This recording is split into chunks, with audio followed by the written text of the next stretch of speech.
Let's unbox the all-new Mi A3. Do you want to be one of the first to get your hands on the Mi A3? Watch this unboxing video and make sure you pay close attention. Answer the questions at the end correctly and you could win a brand new Mi A3. In the box you'll find the Mi A3, a basic protective case, a SIM card ejector tool, and a USB Type-C cable with wall plug for charging. On the front you'll find its 6.088-inch AMOLED display with a front camera in the very small dot drop.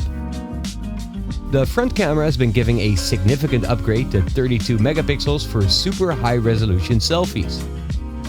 The Mi A3 is the first in the series to include an in-screen fingerprint sensor on front of the phone for very easy unlocking.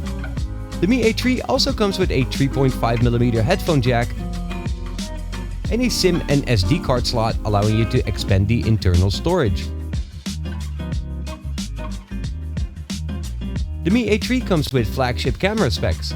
On the back of the Mi A3 you'll find a super high-resolution 48-megapixel camera, an ultra-wide-angle lens so you can fit everything in your shots, and a depth camera for you to take these very good portraits every time. This has been shot on 48 megapixels, and when we enlarge the photo you can see the invisible man on the bench. This is without the ultra-wide-angle, and this is with the ultra-wide-angle mode. On the inside, the Mi A3 has been given some significant upgrades.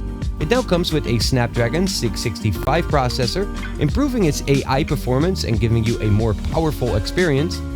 It comes with a much larger 4030 mAh battery supporting 18 watts charging.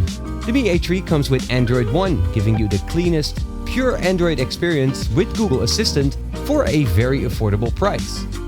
Get things done and stay on top of your plans while on the go, in the car, or at home with the Google Assistant using just your voice. Now, how many megapixels are the Mi A3's front and back primary sensors? Put your answer down below in the comments and you will have a chance to win the all-new Mi A3. In a nutshell, this is the all-new Mi A3. You can learn more on mi.com.